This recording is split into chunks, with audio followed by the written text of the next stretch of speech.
जी बिस्मिल्लाहिर्रहमानिर्रहीम। आप सब की यहाँ आमद का बहुत शुक्रिया। देखिए, ये अलकादिर ट्रस्ट केस में जो जजमेंट आई, अब 2 दिन गुजर चुके हैं और इसमें इमरान खान साहब को, बुशरा बीबी को जो सज़ाएं हुई, वो ज़ाहिर है आज हमारे सियासी माहौल का एक हिस्सा हैं, उन पर गुफ्तगू हो रही है।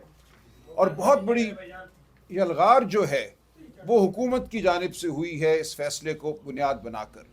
ये यलगार सच पर हुई है, ये यलगार शराफत पर हुई है। और मैं आज आपके सामने पेश हुआ हूँ ताकि आपके सामने रखूँ कि ये फ़ैसला है क्या। ये मेरे हाथ में है ये फ़ैसला। इससे पहले एक सुप्रीम कोर्ट का फ़ैसला है जस्टिस फाइज़ ईसा का लिखा हुआ, जिसमें इन पैसों का जिक्र है।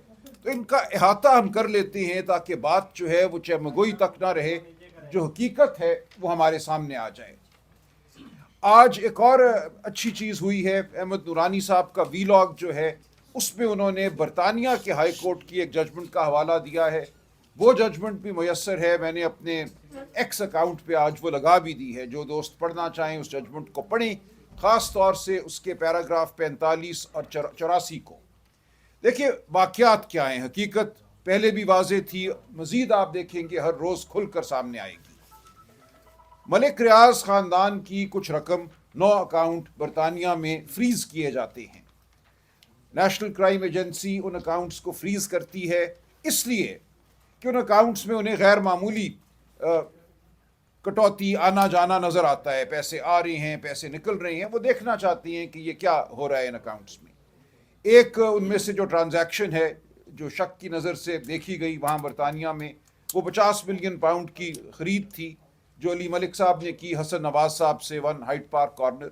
इसके अलावा भी हैं दीगर भी वहाँ पे हुई ट्रांजैक्शंस। तो इस सब के तनाजुर में उन्होंने इन अकाउंट्स को देखना शुरू किया। इसी दौरान उनके सामने जो हमारे पाकिस्तानी सुप्रीम कोर्ट का फ़ैसला है मलीर की ज़मीन के हवाले से, जहाँ का ये कहा गया कि 16,000 एकड़ ज़मीन कराची के वस्त में दे दी गई बग़ैर किसी कीमत के। और सुप्रीम कोर्ट ने यह कहा कि ये सरकार की ज़मीन थी, मलीर डेवलपमेंट अथॉरिटी की ज़मीन थी। इस ज़मीन की कीमत जो है वो कम से कम 460 अरब रुपए बनती है, जो हुकूमत सिंध ने मुफ्त दे दी थी। उस फैसले को भी वहाँ की नेशनल क्राइम एजेंसी ने सामने रखा। आप जब बरतानिया हाई कोर्ट की जजमेंट पढ़ेंगे तो आप हैरान हो जाएंगे कि कितनी ताकीद से और कितनी बारीक बीनी से उन्होंने हमारे फैसले को पढ़ा सुप्रीम कोर्ट के, और कहा कि इस फैसले की रूह से ये नज़र आता है कि इसी दौरान एक बहुत बड़ा पाकिस्तान में वाक़या हुआ जिसका सुप्रीम कोर्ट ने जायज़ा लिया। 460 अरब रुपए तखमीना लगाया, और जो पैसे बरतानिया में आए हैं हमें इनमें कोई रब्त नज़र आता है कि शायद ये वही पैसा हो जिसकी खोज पाकिस्तानी सुप्रीम कोर्ट लगा रही है, या जो रकम वहाँ वो समझते हैं वाजिब अदा है, शायद इस रकम का उस रकम से कोई ताल्लुक़ है। इतनी बात उन्होंने की। ये उन्होंने नहीं कहा कि बरतानिया की सरजमीन पे कोई जुर्म हुआ है, ये पैसा प्रोसीड्स ऑफ क्राइम है कि किसी जुर्म के ज़रिए हासिल किया गया है। उन्होंने कहा कि चूंकि इस फैसले के बाद हम ये समझते हैं कि यहाँ कुछ शक की गुंजाइश है, हम नहीं चाहते कि ये ख़ानदान बरतानिया में रहे और इसका पैसा बरतानिया में रहे, लिहाजा ये ख़ुद भी चले जाएं। वीज़े उन्होंने कैंसिल किए उनके, पाकिस्तान सुप्रीम कोर्ट की जजमेंट को बुनियाद बनाकर, और ये कहा कि ये पैसा जो लेकर आए हैं यहाँ बरतानिया में ये भी ले जाए। अब इस हवाले से मलिक रियाज ख़ानदान ने अपीलें की, और ये जो जजमेंट है जिसका हवाला अहमद नूरानी साहब ने दिया है, वो उनकी वीज़ा कैंसिलेशन के ख़िलाफ़ अपील की जजमेंट है जो England and Wales High Court में गई, और वहाँ उस जजमेंट में उन्होंने इन तमाम वाक़यात का जायज़ा लिया हाई कोर्ट ने इंग्लैंड एंड वेल्स के। तो वहाँ उन्होंने यही कहा कि ये आप की अपील हम मुस्तरद करते हैं, आप बरतानिया छोड़ दीजिए। और उस तनाजुर में इस पैसे का तस्वीया होता है, क्योंकि ये पैसा अकाउंटों में था, कोई जुर्म साबित नहीं था बरतानिया में, बरतानिया से बाहर भी कोई जुर्म साबित नहीं था। उन्होंने सिर्फ ये कहा कि चूंकि आपको हम अब शक की नज़र से देख रहे हैं पाकिस्तान सुप्रीम कोर्ट के फैसले के बाद, इसलिए हमें ये साबित नहीं करना कि ये पैसा किसी जुर्म के नतीजे में बरतानिया आया है या कोई और इसमें ख़राबी है। हम सिर्फ आपको ये कह रहे हैं कि यहाँ से आप चले जाइए। पाकिस्तान सुप्रीम कोर्ट की जजमेंट के बाद हम ये समझते हैं कि आपको इस मुल्क में नहीं रहना चाहिए, आप यहाँ से चले जाइए। तो एक मायदा होता है मलिक रियाज ख़ानदान, अली मलिक साहब और नेशनल क्राइम एजेंसी के दरमियान। उस मायदे की भी जो चीदा चीदा बातें हैं वो इस England and Wales High Court के फैसले में आ गई हैं। یہ پہلی بار وہ معاہدہ اب ہمارے سامنے آیا ہے، اگرچہ پورا معاہدہ سامنے نہیں آیا، لیکن اس کی جو اہم شقیں ہیں وہ انہوں نے ان کا ذکر اس فیصلے میں کر دیا ہے، پیراگراف 45 اور 84 میں۔ England and Wales High Court کہتی ہے کہ یہ ایک بائی لیٹرل معاہدہ ہے، یعنی کہ دو فریقین کے درمیان معاہدہ ہے، ایک طرف علی ملک صاحب ہیں، دوسری جانب نیشنل کرائم ایجنسی ہے، اس میں حکومت پاکستان کا کوئی عمل دخل نہیں ہے، یہ دو فریقین کا معاہدہ ہے۔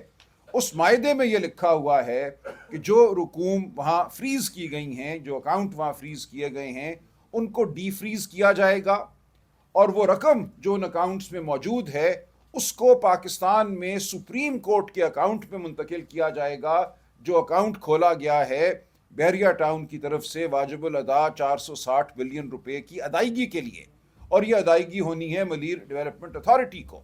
لہٰذا اس فیصلے میں ہی، اس معاہدے میں یہ لکھ دیا گیا اور فیصلے میں اس کا ذکر ہے کہ یہ رقم ہم ریلیز اس لیے کر رہے ہیں کہ آپ اس کو لے کر جائیں گے پاکستان سپریم کورٹ کے اکاؤنٹ میں ڈالنے کے لیے، وہاں ڈالیں گے آپ، اور براہ راست یہی ہوتا ہے۔ پھر 6 نومبر 2019 کو یہ معاہدہ ہوتا ہے علی ملک اور نیشنل کرائم ایجنسی کے درمیان۔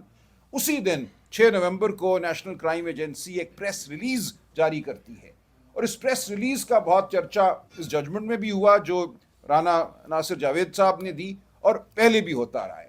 اس پریس ریلیز میں نیشنل کرائم ایجنسی برطانیہ کی کہتی ہے that money will be returned to the state of Pakistan۔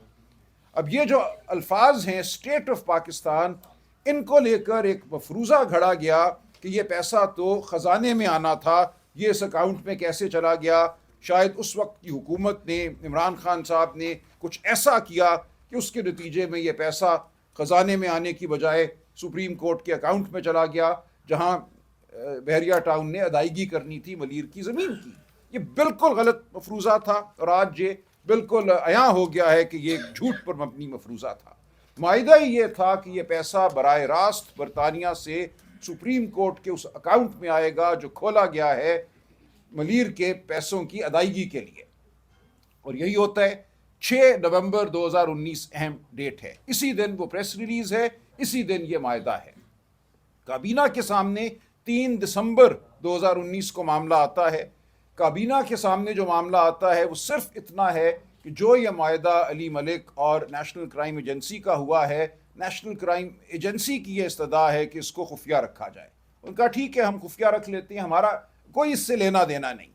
اس 3 دسمبر کی کابینہ کی میٹنگ سے پہلے 29 نومبر کو 100 ملین پاؤنڈ سپریم کورٹ کے اکاؤنٹ میں آ چکے تھے، یعنی کہ 6 نومبر کے فیصلے پر عمل درآمد بھی شروع ہو چکا تھا۔ 29 نومبر کو 100 million 101 million pound supreme court registrar کے اکاؤنٹ میں منتقل ہو چکے تھے۔ اس کے بعد یہ کابینہ میں بات ہوتی ہے۔